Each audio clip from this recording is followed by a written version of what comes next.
So on to the talking point this week, which was, did you feel more of a connection with Harry's team, Harry Redknapp's team, or Pochettino's current side? So we asked Twitter and Facebook, as we do every week, to leave their comments on whether or not they felt more of a connection with Harry's Hotspurs or Pochettino's prodigies. Great moments from both teams. Of course, Harry's side, Champions League and all that, Bale and Van der Vaart and Modric, and Pochettino, obviously very current for everyone. So those emotions clearly coming through on the comments. And what was interesting, all of the lads have actually noticed this, was that last week we had a fairly even split, I think it's fair to say, whereas this week's one, well, to say that it's been one-sided, I think would be a slight, no exaggeration at all. Fair to say, I think that one side has taken all this week in the debate. Let's first up, I'll tell you what, let's go to John. John, what have you got for us from the social media? Right, first of all, we've got Simon Cracknell, at Cracknell SC. Good question. Harry's team always look vulnerable. Poch's side look to do basics right first. D-Raj Karnika. So I do apologise, D-Raj. I think I butchered your name last week. I'm forgiving you again. That's at D-Raj RK. Poch's prodigies for sure. Although Harry had players like Rafa, Modric and Bale, these guys weren't Spurs through and through. Whereas now we have so many players who have Spurs in their blood. Good point. And then we've got Justin Logan, at Justin Logan 23. Harry wanted the team to run about and kick a ball around. Poch has a philosophy and he's building a club first mentality.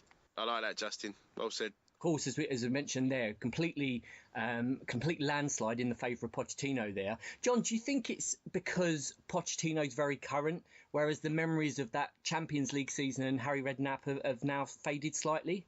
No, I don't. I think it's just because if you take Ledley King out of the equation, there wasn't any Spurs boys in that squad a few years ago. Yeah. Where now there's so many of them. I think it does aid that connection between the fans and the club. I think that's what it is, to tell you the truth. I mean, there were some great individuals in that side from under Redknapp, as you know, the names are just read out. It's always the same three names, isn't it? You know, Bale, Van der Vaart and Modric. But yeah. You look at others, excuse me, like obviously Ledley King's the other standout one for me, and players like Jermaine Defoe, Robbie Keane, Peter Crouch, they all done their bit in a Spurs shirt. But I just think it's because this current crop, don't forget, yeah, you're right in as much as, you know, we're second in the league and everyone's bouncing at the minute.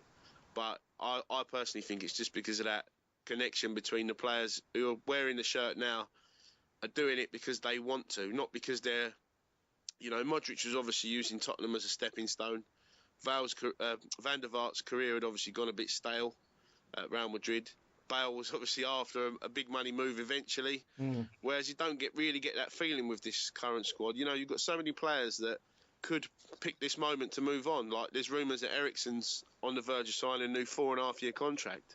Yeah. You know, Lloris signed a 5-year contract last year. Dembele's just got a new 3-year contract. Vertonghen apparently is close to signing. You know, so the players that are pushing towards the prime of their careers and could play for, you know, Hugo Lloris could play anywhere in the world, in my opinion. He's that good. Yeah. But the fact that he's at 28 years old, signed a 5-year contract at Tottenham, that kind of thing wouldn't have happened. And maybe it's because I always felt that Redknapp was very much a short-term solution. He came in to get us out the sticky stuff, and he did, to be fair, you know, 2 points from 8 games and all that. I always say this is about as eloquent as I get. I always used to say that with Redknapp, he was there to salvage his reputation, whereas with Pochettino, it seems to me that he's there to sort of forge a reputation, which can only be good for the club. And we've had other managers in between, like AVB and Tim Sherwood especially. They were there, you know, especially AVB, he was there to sort of untarnish what had happened at Chelsea. And that ain't no good for us. We don't want people like that in our club. We want managers especially, you know, they lead by example from the top. And Pochettino, like I say, he seems to me that he's there to forge a reputation as a good manager. It's a good club for him. Everything's a good fit with Tottenham, in my opinion. And it's a good place for him to do it. I just hope that he stays for 20 years. Yeah, don't we all? A Bill Nick-like legacy, that would be lovely.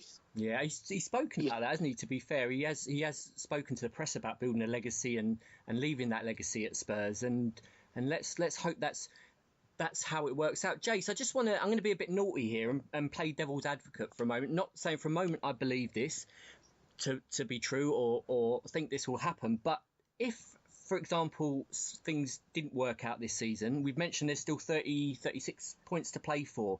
If Spurs were to, say, drop out of the top four and not finish in that top four this season. Do you think the vote might change on this one? No, because I think, John's right. The connection that we've got is not just with Poch, it is with the players themselves. Yeah. You have got Kane in the side. You have got Masons and Bentalebs haven't really featured so much. But, there is that brilliant to see Tom Carroll, wasn't it? Get on, as the first change yesterday. Another one that's come through our system. Yeah. So I think that's always what helped. Man United will always say it felt better with the class of 92 and go right back to West Ham will always say they won the World Cup. I think, when you have got players that have come through as kids and as Spurs supporters as well, they're playing as we would do, aren't they? That's the big thing for them. So I don't think it would. The view of Pochettino might slightly change, and suddenly everyone would say, "Oh, why? He's worked them too hard, and they shouldn't be doing double training sessions and things like that." And there'd probably be more of an outcry. We should have then bought a second striker and things like that. But I don't think the affinity to the team would change at all. Just as John was saying about Pochettino, I certainly can't see him doing a Sherwood and sitting in the stand for 90 minutes watching a game saying, I don't think I could have affected it if I'd have been down on the touchline. I don't think Poch would have ever done that. Mind you, I don't think there's any other manager in the world would have come out with that classic quote. And from that day onwards, for me, I thought, well, if a manager can't affect a game, you know where your P45 is, mate. Just go. Well, absolutely. And how nice it is now to have a manager with a bit of class. Never slags anyone off, does he? Never gets involved in arguments with the press. Never, blames anyone else. It's lovely to see him doing, a post-match interview. He's a very classy guy. You're right. Really, every time he speaks, he reeks of class, the man. So I think we've got a special manager on our hands. That's for sure. Yeah, absolutely. What you got for us, Jace? We got Kev Green at Kev_G1, Poch's prodigies, because there are no Billy Big... Can we say bollocks? Can we say bollocks on there? Go on, we're after Billy 9. Big bollocks, no Billy Big Bollocks type players in our team, and we seem to generally celebrate with the fans as one. We've got Joval Albi at JLB. Poch's prodigies, because Poch is building for the future. Harry's Hotspurs, barring Ledley, were building for a move away. And that's a brilliant point. Yeah. Ian Gunn at Coy's 64. Without a doubt, Poch's prodigies. From fans to players to boardroom, there's a far greater connection in the club than under Harry. And we got Chris Duncan at Coach_Chris83. Difficult question, as both coaches changed things for the better and made us believe we could win the title. Come on, you Spurs. Lovely way to finish. And I think one of those comments there, Jace, hit the nail on the head about the unity at the club. I remember under Harry, even though things were going well on the field, you still had that influence in Sherwood in the boardroom. There were rumours that he had his eyes on the manager's job already. There were stories about him maybe, causing a little bit of unrest there because he was desperate to get in that manager's hot seat. And just, although things were going great on the field, you just got that impression that maybe Levy had made a bit of a boo-boo in the director of football system that was there, and just things not clicking. Whereas now, everybody seemed, they're all chosen by Poch, we're led to believe. They're all Poch's men, and everybody seems to be working in the same direction, which is great to see. Well, under Sherwood, the whole club looked split, didn't it? Yeah. From the moment he came out with the Chelsea interview, and it was a pathetic interview at the time. I heard some people saying, well, players should get blamed like that. But I was just incredibly embarrassed to see a Spurs manager standing there slating players off, and his whole demeanour and that. We had these touchline antics, didn't we, in the Benfica game, hiding in the stands, constantly blaming people. And even since he's left, as a pundit, he's taken pops at Vertonghen, hasn't he? He's taken pops at various players. And suddenly, and it's only in the last few months that he's now suddenly started to give us a little bit of praise. And then you look at his time at Villa and you think, well, I know you got to a cup final, but that's all ended in a bad way. I just think Tottenham now is so together, and Tottenham under Sherwood was so split and chaotic, it's untrue. Yeah, well said, absolutely. Rick, your comments, mate. Yeah, okay, no problem. So let's see what I've got here. So I've got Steve Harris at Stevie Harris, who says, got to be Poch. Always thought Harry was a bit of a chancer and riding his luck, whereas Poch seems to have a grand plan and tactics. Got to say spot on with that one. Sam Cooney at Fernando69, who says, Pochettino, without a shadow of a doubt. Pochettino has stayed humbled. If Harry had been second, he'd ask for a knighthood by now. So bang on. We've finally got Josh Fitter at JoshFitter95, who says, Poch is every day of the week. Seeing all of the academy players, it feels like I could be starting. Hashtag I'm a baller, really.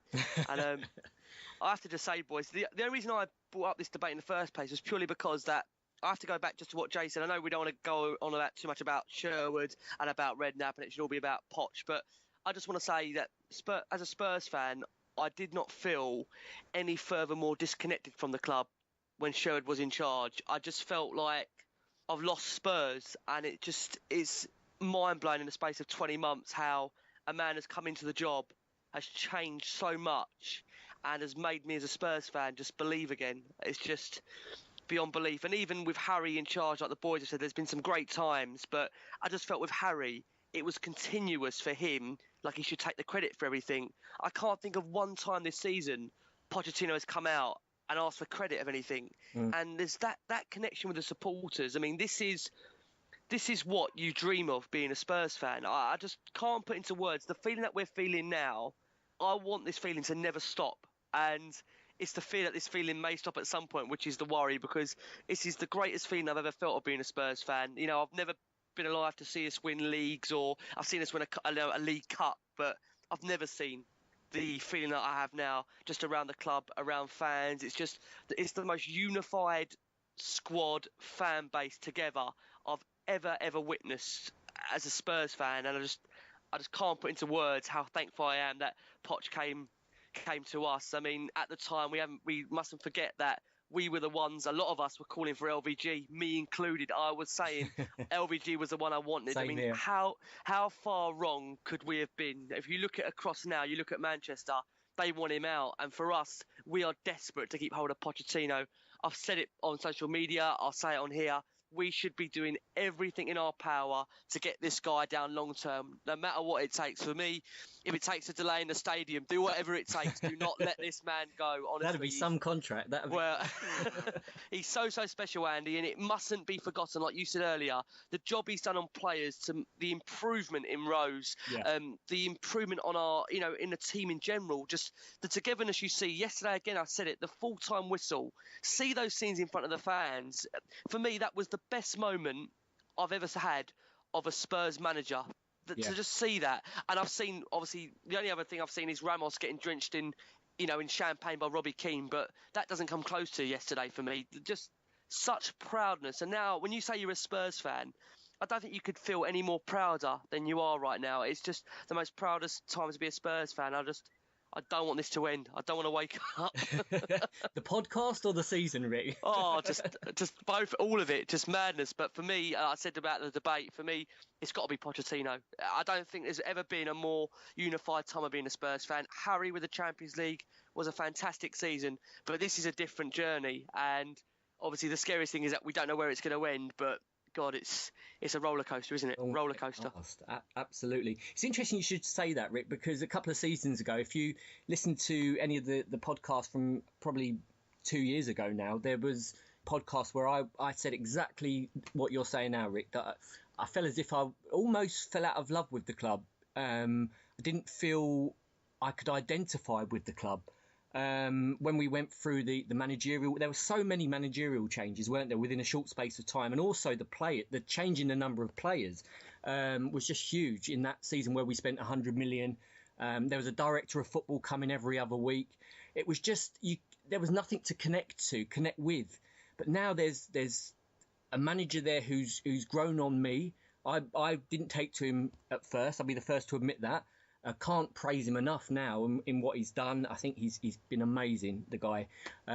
Many out there said it from the word dot that he was going to do the job, and he certainly has done, and more so far. And long may it continue. But I did fall out of love with the club a couple of years, but I weren't too bothered about missing a game on TV, which isn't me at all. Anyone who knows me will back me up on that one.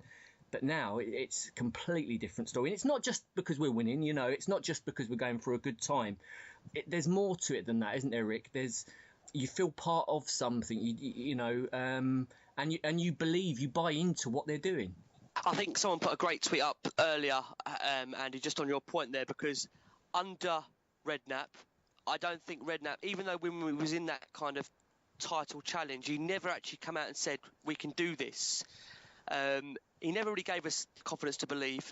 Under Sherwood, he made that ridiculous comment against Benfica when he said top four, his team are miles. Yeah. And I just thought that was such a disgrace for Tottenham Hotspur Football Club to come out and make a comment like that. I felt ashamed that that guy was representing our football club. And I make no bones about it. I did not feel any further more disconnected from Spurs in my lifetime. And after Sherwood, I mean, for me, the next appointment couldn't have got, it couldn't have been any worse. It was the most disconnected I've ever felt from Spurs in such a long time, irregardless of results that have happened, like the Lasagna Gate and being knocked out of the Champions League by Chelsea.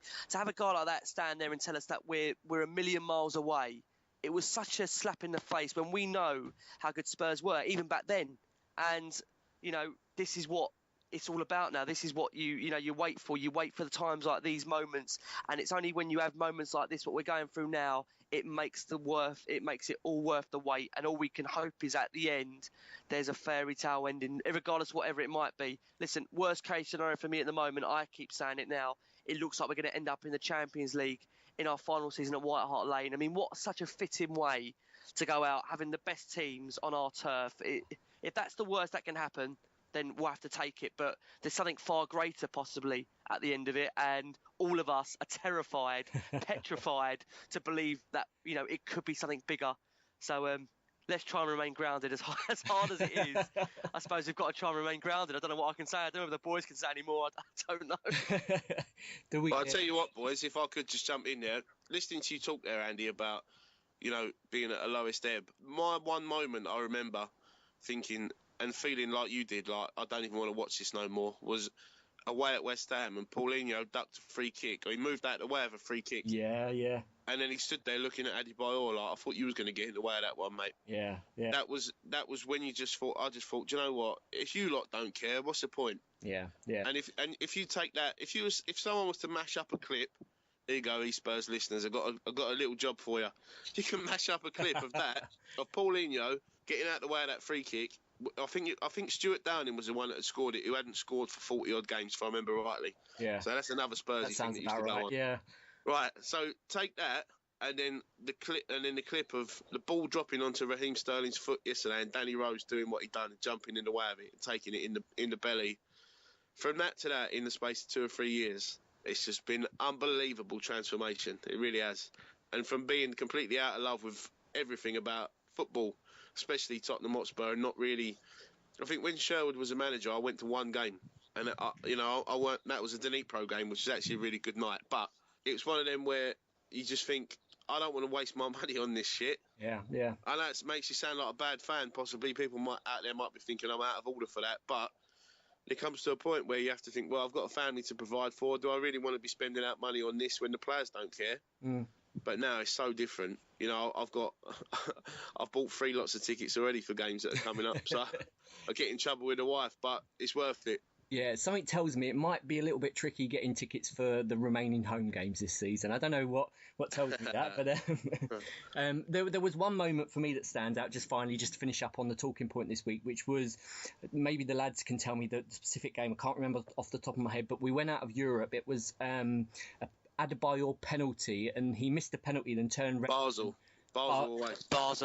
Turned round and, sort of smiling and grinning and sort of not laughing, but he certainly he didn't look distressed, let's say. And I just thought that just said everything I think we all now know about Adebayor as a player, and that mentality that the team had then at the time, really. And maybe one of the reasons that, we've just echoed that disconnect that we felt, which certainly isn't there now. So long may it last. So that's the talking point for this week. Just a couple of other questions we've had come across on social media. Don't forget, guys, if you want to ask the team anything at all out there within reason, let us know on Twitter at @e_Spurs and Facebook e-Spurs page. Leave your comments every week and questions, and we'll get those across to the team on the podcast. One we've had come in from at GIMAMJF. and let's put this to Jace. With as good as the current team is, drop one player and replace any former player to get us over the title-winning line. Who would it be? I'd go Bale. Yeah. Just the obvious choice because, as we talked about Manchester City earlier with world-class players, he genuinely is a world-class player. Yeah. And he's capable of doing something extraordinary to turn a 1-1 draw that's petering out into something really special. So for me, it would be Bale. I don't know which one I'd take out because there's no one in the team I don't want in the team. That's the nice thing with us at the moment. Yeah, it's interesting, isn't it? If you had to pick a weakest link in there and try and find some, it's almost cruel, isn't it? Because they're doing so well at the moment, everyone to a man. It's almost cruel to pick a weakest link. All of the Fazios have been shipped out, Jace. Fazio and Vlad. Oh dear. I still have nightmares about those two. Yeah. Yeah, don't we all? It's a great question. Next one let's go to John from Josh Kleeman 1 on Twitter. John, who was the standout performer for you in the game yesterday? Well, I spoke to Josh on Twitter after he asked the question, and we both did agree that Danny Rose had to be the standout performer. I mean, as you take into consideration the block he made from Sterling at such an important time, if that one goes in and he doesn't put his body on the line, it could have been a very, very different game. Yeah. And the fact that he was a constant threat down the left, I mean, obviously it was his ball which Sterling turned his back on and gave away the penalty for. He was just a thorn in their side all afternoon, as we've already said. He was although it seems a bit unfair, really, to pick out one player because they were all heroes, really, yesterday. But also, Josh did mention to me as well, big shout-out to Hugo for that last-minute tip away from Otamendi, I think it was. Because if he didn't make that touch, then we would have took 1 point, and it probably would have felt like a defeat, really, being 2-2, like 20 seconds after the 4 minutes had elapsed. So we'll say Danny Rose with Hugo a close second, but every single one and the manager, let's not forget he changed the game from the sidelines, bringing on Lamella and him getting the assist. So every one of them was a hero yesterday, but we'll say Danny Rose. Yeah, absolutely. You almost expect it now of Lloris, don't you? To pull off them saves. He's that good. You kind of. It must be great for the defence to know they've got him there as a backup. Absolutely brilliant. Rick, final question to you, mate, from John Cooper. Rick, he wants to know, slightly tongue-in-cheek, I'm guessing, he wants to know what you thought of Eriksen getting the winner yesterday. I was bloody delighted. And can I just say, Christian Eriksen, the only reason I put out, if someone say negatives, I wouldn't say negatives, but I put out what I see is to be my perception. And from my point of view, I want all these players, if ever I give them any criticism, to go out there on either a Saturday or a Sunday and prove me wrong. And Eriksen this season, I stand by my word. There's been times this season where he's dipped. However, that goal yesterday he scored could prove to be one of the most crucial goals in our season. And for that, I'll always love him. And I more than hope there's an extension on the way for that guy, because there's no doubt about it. When he's on his day, he's bang on his money in terms of what the ability he's got. So there's a player in there for sure. I just wish we could see it more often. And hopefully tomorrow is the start of more late goals to come. Just in terms of Eriksen, Rick, 24, you kind of think of him of having been around for years and years, don't you? 24 the guy is. When we're talking about Eriksen and maybe, discussing some of his, let's say, weaker performances, you forget the guy's, still 24. There's so much to come from the guy. For me, he's just that level below world class. He's got the potential to get there, but sometimes it just drops below that. What a time to have his say yesterday. Well, exactly. And I think also the thing is, you look at it and you have to say that last season he had that fantastic run up until February where he got so many late goals. And this is the problem you've got. When you set the bar so high in terms of the performances he gave us last season up until the February-March time where he dipped, naturally as a fan, like I am, you're going to expect that every week. And unfortunately, football doesn't work like that. Football does have that tendency where players do go on a run and have a dip. And my comments on Eriksen are only purely to it's just my say. And my opinion is the same as someone else's opinion. My opinion is not more valid than someone else's. I just say what I see. I couldn't be any more happier that he got the goal yesterday. And I really hope from the bottom of my heart that there's more goals to come from him, because he's a fantastic player. And my argument has been this season, I haven't questioned his ability. It's just that the potential is there in his locker, and it's frustrating that we haven't seen it more. But let's hope there's more to come. Let's hope there's more to come this season from him. Absolutely. Well said, mate. Well said. I hope that answers all of the questions out there, guys. Don't forget, we want your thoughts on the e-Spurs talking point each and every week. You'll see them go up on our social media. Just use the hashtag eSpursTP when you reply to them. They will go up every single week. Normally, we'll probably get them out 2 or 3 days before the podcast recorded. So give you plenty of time to give us your feedback. And Jace, you've got a great subject for next week's talking point. Yeah, I said of the 3 wins we've had with Manchester City, which one was the better for you and why? Which would be the 1981 Cup final win, the Peter Crouch win, or yesterday's win? Oh, what a question. What a question.